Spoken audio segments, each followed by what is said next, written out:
तो चलिए आज समझते हैं फिजिक्स के सबसे बड़े रहस्यों में से एक ब्लैक होल इंफॉर्मेशन पैराडॉक्स।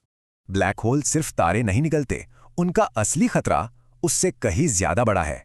सोचिए, बहुत सारा मैटर एक बहुत ही छोटी सी जगह में सिकुड़ जाए, बस बन गया ब्लैक होल। इसकी एक बाउंड्री होती है, इवेंट होराइजन, मतलब एक ऐसा पॉइंट जहां से रोशनी भी बच के नहीं निकल सकती।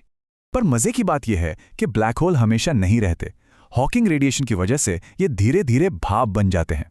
और यहीं से शुरू होती है असली पहेली, क्योंकि गायब होते होते ये कुछ बहुत कीमती चीज मिटा देते हैं, इंफॉर्मेशन। अब यहां इंफॉर्मेशन का मतलब कोई डेटा नहीं है, ये है पार्टिकल्स की खास अरेंजमेंट जो किसी भी चीज को उसकी पहचान देती है। जैसे कार्बन एटम्स ही हैं, एक तरह से जुड़े तो कोयला और दूसरी तरह से तो हीरा। क्वांटम मैकेनिक्स का एक मजबूत नियम है, इंफॉर्मेशन कभी खत्म नहीं होती। हाँ, उसका रूप बदल सकता है बस। बिल्कुल वैसे ही जैसे कागज जलाने पर उसकी इंफॉर्मेशन खत्म नहीं होती, वो राख और धुएं में बिखर जाती है। लेकिन ब्लैक होल वो इस नियम को तोड़ते हुए लगते हैं, वो हर चीज की यूनिक इंफॉर्मेशन को मिटा देते हैं। तो फिर इस पहेली का हल क्या है? इसके लिए साइंटिस्ट्स के पास 3 थ्योरीज हैं। पहली थ्योरी सबसे डरावनी है कि इंफॉर्मेशन सच में खत्म हो जाती है, मतलब फिजिक्स के हमारे सारे नियम ही गलत हैं।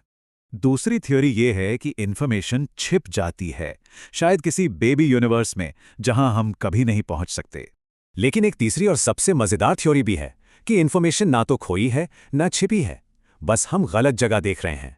तो फिर सवाल वही है, आखिर ब्लैक होल अपनी सारी इंफॉर्मेशन रखते कहाँ हैं? और जवाब हैरान करने वाला है, अंदर नहीं बल्कि उसकी 2D सतह पर, यानी इवेंट होराइजन पर। जब भी ब्लैक होल कुछ निगलता है तो उसकी सतह एक पिक्सल जितनी बड़ी हो जाती है। ये कुछ एक अल्टीमेट हार्ड ड्राइव जैसा है, जो 3D चीजों को 2D डेटा बनाकर स्टोर करता है। इसी जबरदस्त आइडिया को कहते हैं होलोग्राफिक प्रिंसिपल, मतलब 3D चीज की पूरी जानकारी एक 2D सतह पर। मतलब जो कुछ भी ब्लैक होल में गिरता है वो उसकी सतह पर एक होलोग्राम की तरह स्टोर हो जाता है। लेकिन रुकिए, अगर ये नियम ब्लैक होल के लिए सही है तो फिर ये ब्रह्मांड की हर चीज के लिए सही होना चाहिए। तो क्या इसका मतलब ये है कि हमारा पूरा 3D यूनिवर्स भी एक होलोग्राम है और उसकी सारी जानकारी किसी दूर 2D सतह पर लिखी है?